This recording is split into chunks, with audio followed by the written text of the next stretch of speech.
Hi. This week on Stubborn Grit. I'm going to cross this ditch. Power lines into your sub panels. I dug another ditch. His wife and he are building a house together. Sweat equity. It's like a marriage workshop. Build the dream. How hard can it be? How long will it take? They don't have a clue. They're doing it themselves. Ignorance is bliss. Will they survive? Will their teenagers thrive? What's wrong with you people? Are they crazy? Maybe. Dream big. Don't quit. Stubborn grit. Well, we decided that we needed to get our utility ditches connected to the building first, so it's all buried and out of the way. The conduit for the feeder wires will be 4 feet deep to allow enough clearance for the water line to carefully cross over the top. Opening up the ground, we're seeing the result of all the rain and our non-stop wet cure. The ground is super saturated. We can't swing our backhoe enough to dig from the sides, so we're making a bridge out of scrap lumber for the tractor to straddle the ditch. Still enjoying any excuse to use a backhoe. Apparently the hydraulics can be adjusted for faster movements, but I've yet to look up how to tweak those valves.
Alright, so this is the ditch. It starts from this freestanding meter base. We have two 200 amp panels that are going to feed the building up here, and then there will be interior sub panels. So this is coming off the main disconnect, say A. This would be actually the fiber line. This would be for the second panel, and then another conduit running to a kitchen sub panel. Then I've got these side conduits, which run one right here, and then one down there, which will run alongside this 2-inch feeder. And these are right here, these conduits are coming off the A panel, A sub panel here, and they go around the perimeter on this side of the building. This sub panel here will be feeding these side conduits. Looks like there's 1, 2, 3, 4. So the water is over here. I've already got it to this point. I'm gonna ditch that about 2 feet down. I'm gonna cross this ditch. Where we're crossing the ditch, it'll be about 3 foot down by that time. So we have a minimum of 12 inches clearance between the water and the electric. Then between the main power coming in, the 3-inch conduit, between there and the water, where we might run a future tight line. Where the water crosses over here, it's going to go along this back side and up into our slab here. And it comes up underneath here. through a sleeve, 2-inch sleeve. It's 1.25 inches, I believe, poly pipe.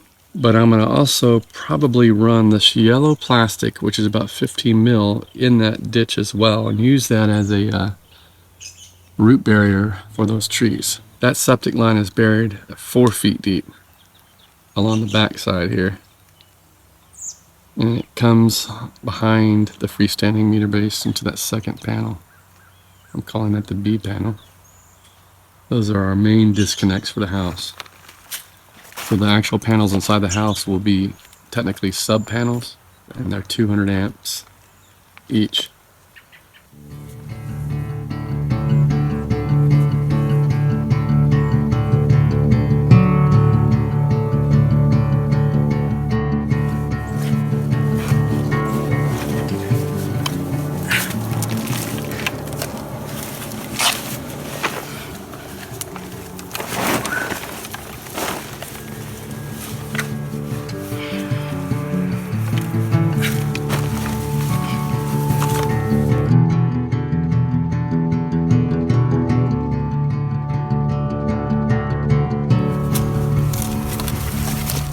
My son is growing up building a house.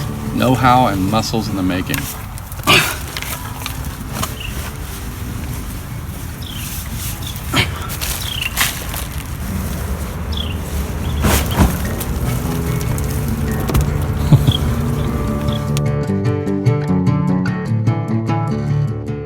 Now that we have the ditches connected, we can extend the conduit further down, as well as the pull strings. So we're dry fitting the conduit to make sure it all ends up in the right place. We're using Schedule 80 conduit for the exposed parts that come up out of the ground. We're using a heat gun to bend them up.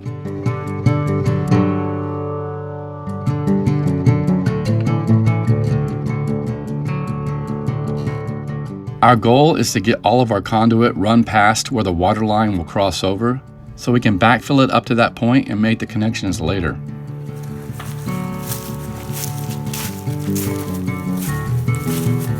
You tired?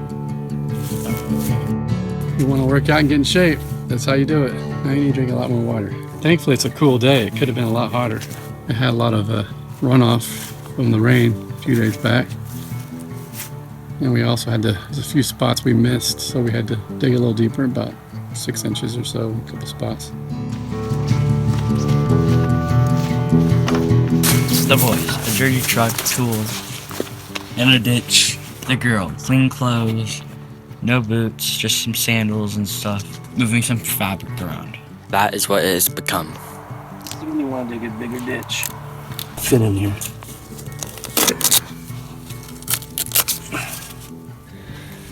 All right, we just glued this up, the fiber line. It's between the two power lines. The one on the left is panel A. And the one on the right there, that's panel B. To us, the slab looks great. Our wet cure with all the burlap definitely gave the concrete a look.